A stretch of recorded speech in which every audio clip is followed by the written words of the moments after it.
Okay, back on the scooter project. Variator parts, rollers, Dr. Pulley, new rollers. The old ones are still usable. Again, scooter only has, when I bought it, it had less than 300 miles, but it's a 2013 model year, so it spent most of its life just sitting.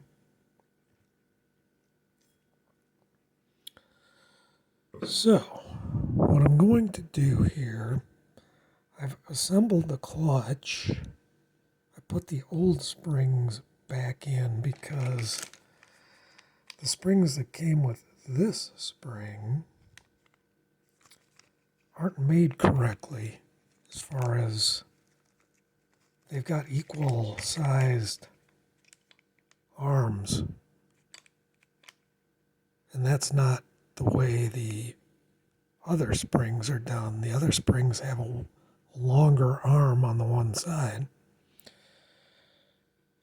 The ways these are made, you cannot get them into the hole.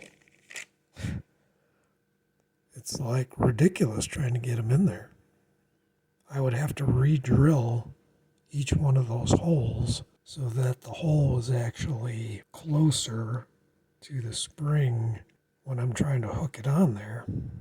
But as it stands now, these are, shorter in overall length than the ones that are in there now, the original ones.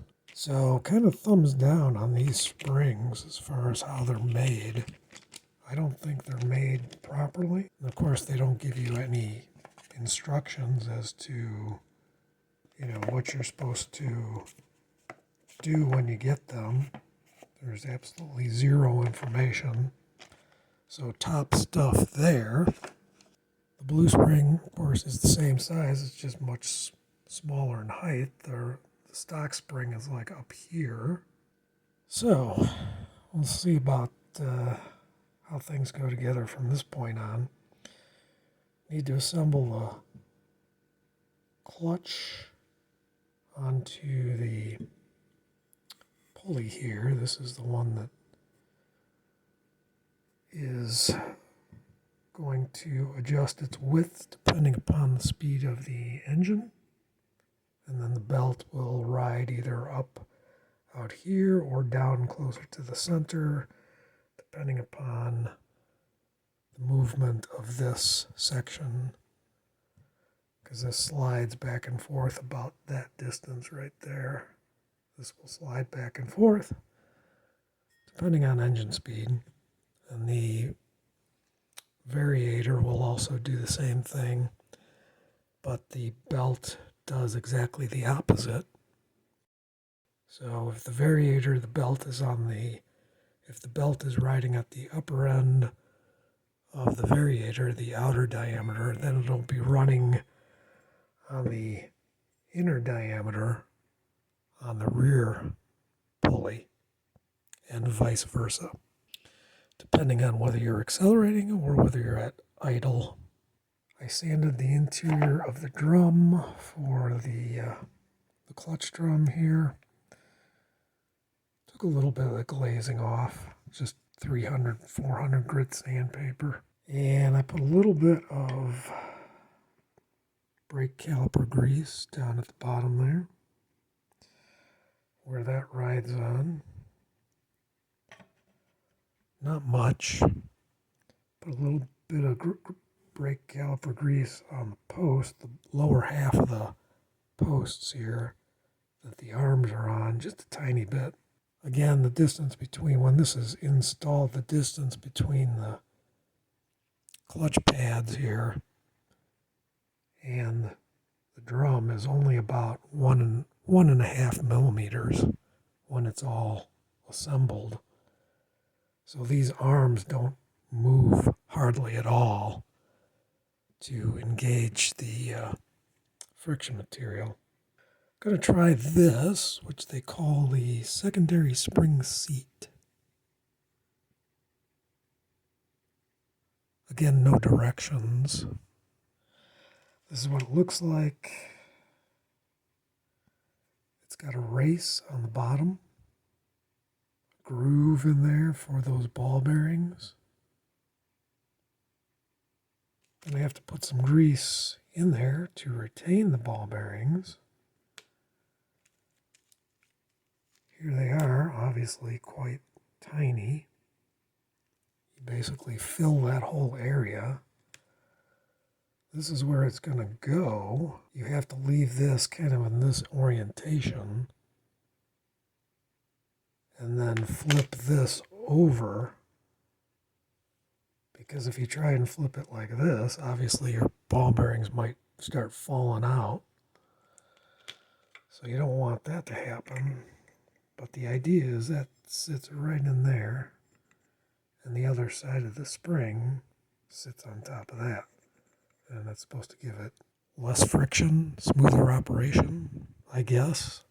It really doesn't say anything on the packaging. You're just like, well, what is this supposed to do? I don't know, because they apparently failed in marketing class. We'll see if I can get this back together. Again, I'm changing multiple things, so there's no way for me to know whether which of these items, or whether it was multiple items that solved the jerkiness issue on initial acceleration. My theory was that one of the arms or multiple arms here were just sticking on those little circular nubbers.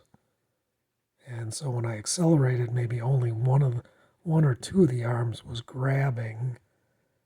And then as I accelerated harder, then the last arm would finally jump out and grab, and then it would cause that kind of jerky, chattering behavior. That's my theory anyway. Whether it's true or not, I don't know. But I'm doing multiple things, and so if it's smooth when I complete this task, I'm not going to know which of the items solve the problem. I would have had to just changed one thing at a time and then tested and taken it apart and changed another thing, and so I don't really feel like doing that. So we're going to do it this way. So what I'm going to do with this is take that back off. So that's the plan, and then get this on there with the big nut. And that nut does not thread on very far. There's not many threads. There's not very many threads on that, so the nut does not go down very far.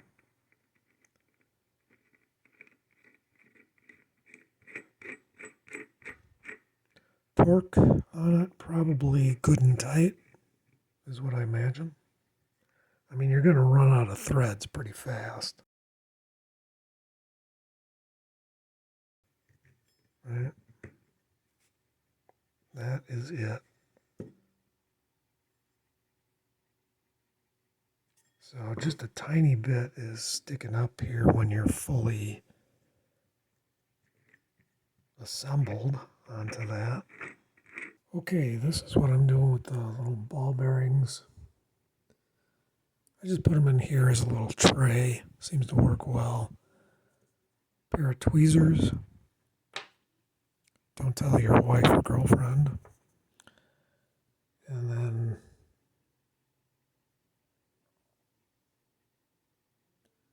one by one, putting them in the greased race there.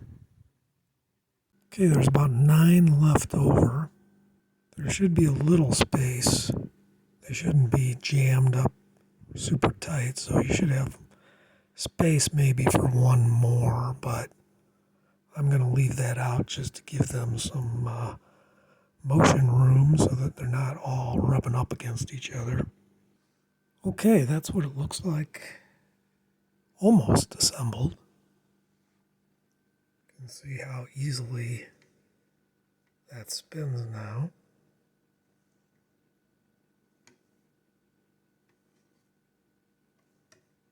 It's quite smooth. You have to align the flat sides of this opening with the flat sides that are on this right here. So it helps if you have two people, one person to push down on the springs, or if you have a jig set up so you can compress it, or you can use your feet. Put it on the floor, use your feet, and use your feet to press down on this, get it lined up, and then put the nut on. You're definitely going to need two hands if you're doing it manually, or the compression needed on this spring is going to be fairly strong. You're not going to be able to do it one-handed. It'll be lopsided. So either get somebody to help you put the nut on, or put it in a fixture of some sort, or use your feet. When it's fully tightened, you'll feel just a little bit extending above the flat of the nut. There's just going to be a small amount protruding. The bearings all stayed in place. I just used my feet and